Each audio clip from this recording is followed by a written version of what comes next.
में बीजेपी की हार पर बोले अखिलेश यादव। अयोध्या में बीजेपी ने गरीबों का घर उजाड़ा, बीजेपी ने गरीबों का घर छीना। एनडीए सरकार बनने पर अखिलेश यादव का बयान, नंबर जिसके पास वही शपथ लेगा।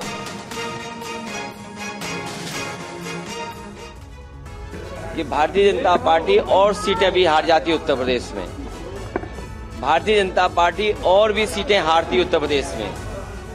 आप जब अयोध्या का नाम ले रहे हैं, अयोध्या की जनता का मैं धन्यवाद देता हूं।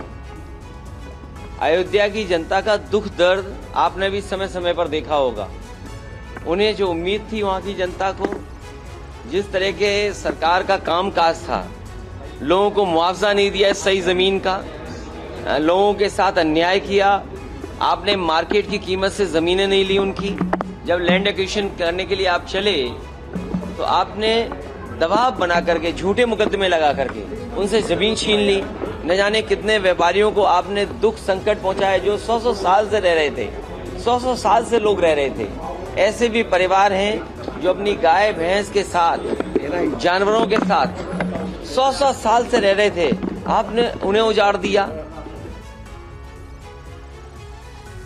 और अयोध्या से बीजेपी को हराने वाले अवधेश प्रसाद का बड़ा बयान सामने आया। बीजेपी ने भगवान राम के नाम पर देश को ठगा है, ये अवधेश प्रसाद की तरफ से कहा गया। राम को लाने वाला नारा उल्टा पड़ गया, ये अयोध्या के लोगों की जीत है।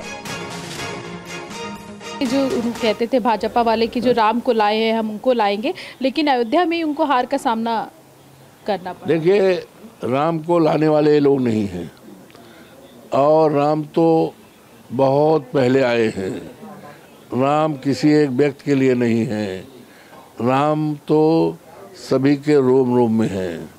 तो इनका ये कहना, ये दावा पूरी तरह से झूठा है और साफ साफ जाहिर है कि ये बहुत ही खराब नारा था, खतरनाक नारा था, और इनके लिए खतरनाक साबित हुआ।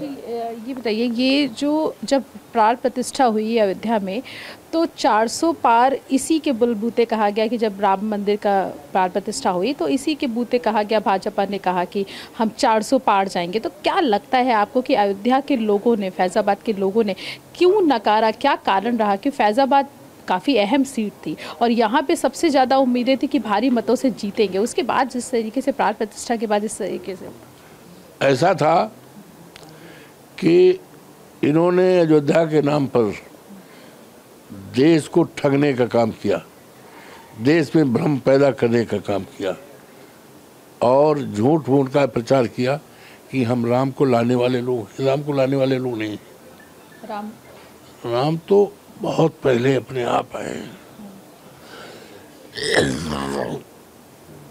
जी, और पूछिए। ये बताइए, आपको क्या लगता है कि चूक कहाँ पर हो गई और आप लोगों ने ऐसी क्या रणनीति बनाई कि जनता ने बिल्कुल नकार दिया? जनता सर्वोपरि है, और कहाँ से चूक हुई है ये तो उन्हीं से जाकर पूछिए। आप लोगों की रणनीति क्या थी? रणनीति हमारे नेता आदरणीय अखिलेश यादव का निर्णय जो था उसको लोगों ने सराहा और उनके निर्णयों का स्वागत किया और उनकी उम्मीदों पर खड़े उतरे। अब क्या प्लानिंग है आप लोगों की अयोध्या को लेकर? ये मेरी पूरी कोशिश होगी कि सम्मानित मतदाताओं की जो उम्मीदें हैं उनकी उम्मीदों पर हम खड़े उतरें। ये जो आज जीत हुई है, जिसकी चर्चा पूरे देश और दुनिया में हो रही, ये अवधेश प्रसाद अपनी जीत नहीं मानते। ये जीत तो महान मतदाताओं की है और सभी आदरणीय बुजुर्गों की, आदरणीय माताओं की, बहनों की और समाज के सबकी जीत है।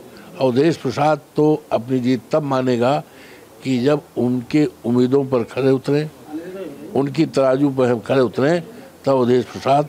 और मेरी कोशिश होगी कि अयोध्या या 54 फैज़ाबाद लोकसभा के लोगों का विकास के नाम पर, सम्मान के नाम पर और नौजवानों को रोजगार के नाम पर हिंदुस्तान की नक्शे पर ऐसी स्याही सुरूँ कि सारे देश में दिखाई पड़े कि अवधेश प्रसाद के आने से आपसदारी बढ़ी है, विकास बढ़ा है और लोगों का सम्मान बढ़ा है।